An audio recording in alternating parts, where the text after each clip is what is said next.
नमस्कार मित्रांनो, एन के ऑनलाईन क्लासमध्ये आपलं सर्वांचं मनपूर्वक स्वागत. इयत्ता 11वी अर्थशास्त्र या विषयाची प्रथम सत्र परीक्षेची प्रश्नपत्रिका आपण पाहत आहोत.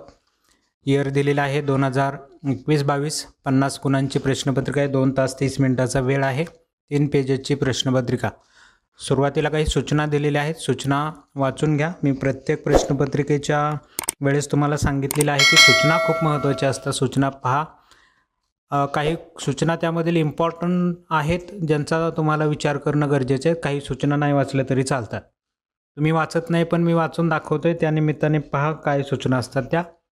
पहिली सूचना दिलेली आहे की सर्व प्रश्न सोडवणे आवश्यक आहे. आता ही सूचना इम्पॉर्टंट नाही आहे तुमच्यासाठी, कारण खाली प्रश्न देताना सांगितलेलं असतं 4 पैकी 2 सोडवा, 3 सोडवा, काय सांगितले. जेवढे सांगितले तेवढेच सोडवा, सगळे सोडवण्याची आवश्यकता नाही आहे. इथं उल्लेख सर्व प्रश्न सोडवणे आवश्यक आहे याचा अर्थ होता की ज्या ठिकाणी जेवढे प्रश्न सांगितलेले तेवढे सगळे सोडवावे लागतील. दुसरा आहे आवश्यक त्या ठिकाणी कोष्टके आकृत्या काढा. जिथं गरज आहे तिथं आकृत्या काढणं महत्त्वाचं आहे, कारण आकृत्यांना मार्क असतात. काही प्रश्नांमध्ये पर्टिक्युलर मार्क फक्त आकृतीसाठी असतात. त्या ठिकाणी आकृती काढणं गरजेचं आहे, हे तुम्ही समजून घेतलं पाहिजे, कारण त्या ठिकाणी आवश्यकता आहे. हे तुम्हाला आधीच सांगितलेलं आहे. तुम्ही एखादा विद्यार्थी बोर्डाच्या परीक्षेच्या वेळेस असं करतात की आमचे या ठिकाणी मार्क का कमी केले, आम्हाला पूर्ण मार्क द्यायला हवे होते, असं विचारतात. पण ॲक्च्युली त्या ठिकाणी आकृती आवश्यक असते, तुम्ही आकृती काढलेली नसते. त्यावेळेस ही सूचना तुमच्या निदर्शनास आणून दिली जाते, आवश्यक त्या ठिकाणी आकृत्या काढा म्हणून ह्या सूचना महत्त्वाच्या आहेत. जिथं गरजेचीच आहे तिथं काढावी लागणारे, कारण त्याच्यासाठी मार्क असतो. तिसरं सूचना आहे उजव्या बाजूचे अंक प्रश्नांचे गुण दर्शवत आहेत. ते आता ॲक्च्युली बऱ्याच म्हणजे शाळेत यायला सुरुवात केल्यापासून तुम्ही अशा क्वेश्चन पेपर पाहतात, त्याच्यामुळे कळतं की कुठले अंक जे आहेत ते गुण दर्शवतात. ही सूचना तुम्ही नाही पाहिली तरी काही हरकत नाही. आणि शेवटची सूचना आहे सर्व मुख्य प्रश्नांची उत्तरे नवीन पानावरती लिहावीत. ही अतिशय महत्त्वाची सूचना आहे. काही विद्यार्थ्यांना अजून हे पण कळत नाही की प्रश्न पहिला संपलेला आहे, आता दुसरा प्रश्न सुरू करायचा, तर दुसरा प्रश्न दुसऱ्या नवीन पानावरती लिहिला पाहिजे. काही विद्यार्थी अजूनही प्रश्न पहिला जिथं संपतोय तिथं थोडी जागा असतील किंवा अर्धा पेज जरी शिल्लक असेल, अर्ध्यापेक्षा जास्त पेज शिल्लक असेल, तर त्या ठिकाणी सुरुवात करता प्रश्न दुसऱ्याला. प्रश्न दुसरा नवीन पानावरती घ्यायचा असतो नेहमी. प्रश्न सांगितले त्यांनी, उपप्रश्न नाही. प्रश्नांमधले प्रश्न नाही नवीन पानावरती घ्यायचे. प्रश्न पहिला पूर्ण लिहा, कंटिन्यू. प्रश्न पहिला संपला की दुसरा प्रश्न जेव्हा तुम्ही घ्याल, जो काय असेल तो नवीन पानावरती घ्यायचा. अशा पद्धतीच्या सूचना आहेत, यांचं पालन करणं गरजेचं आहे. चला, प्रश्नपत्रिका इम्पॉर्टंट आहे, प्रश्नपत्रिका पाहून घेऊयात. पहिला प्रश्न आहे योग्य पर्याय निवडा. पहिल्या प्रश्नामध्ये 5 मार्कासाठी हा प्रश्न दिलेला आहे. यामध्ये 5 प्रश्न दिलेले असणार आहेत. पहिला प्रश्न पहा. लिओनेल रॉबिन्स यांच्या व्याख्यात पुढील मुद्द्यांचा विचार केला आहे आणि त्याचे 4 पर्याय दिलेत. 4 पैकी किती पर्याय बरोबर, कोणते बरोबर, त्याचे पर्याय आपल्याला निवडायचे आहे. यानंतर दुसरा प्रश्न आहे पैशाच्या उत्क्रांतीचा क्रम लावा. 4 प्रकारचे पैसे या ठिकाणी दिसत आहेत, त्यांचा क्रम लावायचा होता. आणि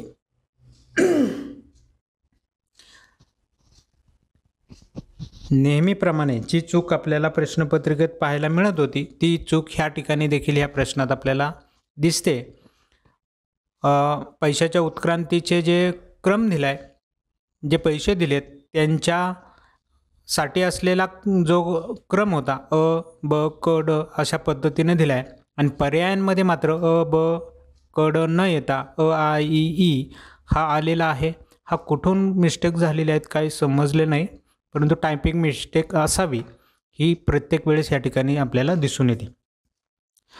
तर त्यामुळे प्रश्न चुकीचा होणारे, कारण तुम्हाला ते पर्याय या ठिकाणी दिसणार नाही, तुम्हाला चेंज करून दिले जातील. त्यामुळे त्या पद्धतीने त्याचा हे करायचा.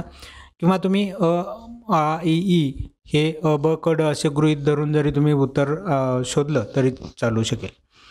यानंतर तिसरा प्रश्न. खालील सारणीचे 7वे दशमक कोणते? दशमक शोधायला सांगितले. 7 नंबरचं सारणी दिलेली आहे आणि पर्याय दिलेले आहेत उत्तराचे. तुम्हाला कॅल्क्युलेशन करून हे सोडवावं लागेल. वैयक्तिक श्रेणी दिली असता दशमक कसं काढायचं याच्याविषयी आपण माहिती अभ्यासली, तिथून तुम्ही समजून घेतलं असेल तर तुम्हाला हा प्रश्न सोडवता येईल. त्यानंतर चौथा आहे संपत्तीच्या बाबतीत खालील विधाने लागू होतात. 4 विधानं दिलेत संपत्तीच्या संदर्भामध्ये आणि त्यापैकी कोणती विधानं योग्य आहेत ते आपल्याला सांगायचे आहेत. पर्याय या ठिकाणी दिलेले आहेत. त्यापैकी कोणता पर्याय तुम्हाला बरोबर वाटतो तो सांगायचा. आणि शेवटचा 5वा प्रश्न, खालील विधाने चतुर्थकांसाठी लागू होत नाही. कोणती विधानं चतुर्थकांसाठी लागू होत नाही ते आपण ब क ड ह्या ठिकाणी तुम्ही पाहू शकतात आणि त्यामध्ये हे सगळ्या गोष्टी तुम्हाला निरीक्षण करून पर्याय निवडायचा आहेत, कोणता पर्याय यामध्ये बरोबर असेल. अशा पद्धतीने हा पहिला प्रश्नातला अ उपप्रश्न होता 5 मार्कासाठी. त्यानंतर ब उपप्रश्न पहा, सहसंबंध पूर्ण करा. वस्तू पैसा शंख शिंपले, टिंबटिंब क्रेडिट कार्ड असं दिलेलं आहे. त्यानंतर दुसरं संबंध आहे भूमी टिंबटिंब संयोजक नफा. तिसरा आहे भौतिकशास्त्र टिंबटिंब मानसशास्त्र सामाजिक शास्त्र. चौथा आहे टिंबटिंब पत पैशाचा आधार, पैशाची दुय्यम कार्य विलंबित देणे देण्याचे साधन. आणि 5वा होता विनिमय मूल्य उपयोगिता मूल्य आर्थिक मूल्य टिंबटिंब. इथं आपला पहिला प्रश्न संपलेला आहे.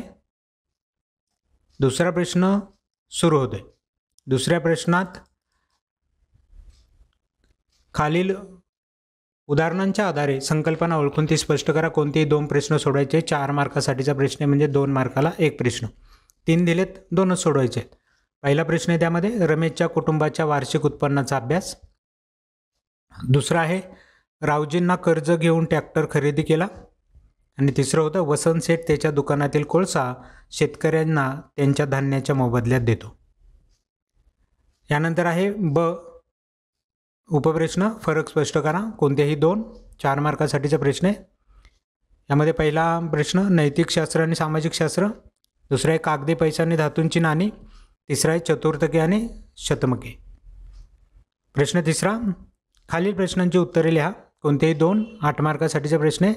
संपत्तीची वैशिष्ट्ये स्पष्ट करा. दुसरा आहे पैशाची दुय्यम कार्य स्पष्ट करा. आणि तिसरा आहे महाराष्ट्रातील आर्थिक पायाभूत सुविधांच्या विकासासाठी योजलेले उपाययोजना स्पष्ट करा. त्यानंतर प्रश्न 14, खालील विधानांशी सहमत आहात किंवा नाही ते सहकारण स्पष्ट करा. कोणतेही 2 8 मार्कासाठीचा प्रश्न आहे. यामध्ये पहिला प्रश्न आहे उपयोगिता मूल्य व विनिमय मूल्य दोन्ही एकच आहेत. 2 पैसा इलेक्ट्रॉनिक माध्यमांद्वारे कुठेही सहज स्थलांतरित करता येतो. आणि तिसरा आहे मध्यगाला दुसरे चतुर्थक असेही म्हणतात. यानंतर प्रश्न 5वा, खालील तक्ता आकृती उतार्यावरून विचारलेल्या प्रश्नांची उत्तरे लिहा. कोणतेही 2 आपल्याला यामधले प्रश्न सोडवायचे 8 मार्कासाठी. पहिला प्रश्न दिला आहे गणेश मॉलला गेला. एक उदाहरण दिलेलं आहे, उतारा दिला आहे, त्याच्या आधारे विचारलेले प्रश्न सोडवायचे होते. 2च प्रश्न विचारले म्हणजे 2-2 मार्काला 1 प्रश्न असेल. वरील व्यवहारात कोणकोणत्या पैशांचा वापर झालेला आहे ते सांगायचं आहे. आणि दुसरा प्रश्न होता त्यापैकी कोणतेही 2 पैशाचे प्रकार स्पष्ट करायचे. यानंतर दुसरा प्रश्न दिलेल्या कोष्टकाच्या आधारे खालील प्रश्नांची उत्तरे लिहा. दुसरे दशमक D2 सूत्र लिहा. चौथ्या दशमकाचं D4चं सूत्र लिहा. दिलेल्या माहितीच्या आधारे श्रेणीतील शेवटच्या मूल्यांची संचित वारंवारता शोधा. चौथं वरील माहितीच्या आधारे एकूण वारंवारता n शोधा.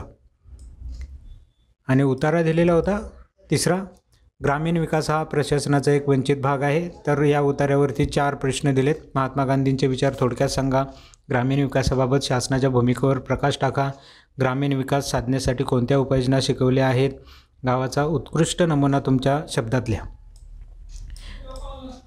आणि शेवटचा प्रश्न आहे प्रश्न क्रमांक 6, खालील प्रश्नांची सविस्तर उत्तरे लिहा. कोणतेही 1 प्रश्न सोडायचे 8 मार्कासाठी. पहिला होता सूक्ष्म अर्थशास्त्राच्या मूलभूत संकल्पना सविस्तर स्पष्ट करा. आणि दुसरा होता खालील आकडेवारीवरून तिसरे चतुर्थक D3 काढा. अशा पद्धतीने मित्रांनो ही होती अर्थशास्त्र विषयाची प्रश्नपत्रिका. यापूर्वी आपण मराठी, इंग्रजी, राज्यशास्त्र या विषयांच्या संदर्भातल्या प्रश्नपत्रिका अपलोड केलेल्या आहेत. यानंतर इतर विषयांच्या देखील प्रश्नपत्रिका आपण अशाच पद्धतीने अपलोड करणार आहोत. चला तर मग भेटूया आपल्या पुढच्या नवीन व्हिडिओमध्ये. तोपर्यंत नमस्कार.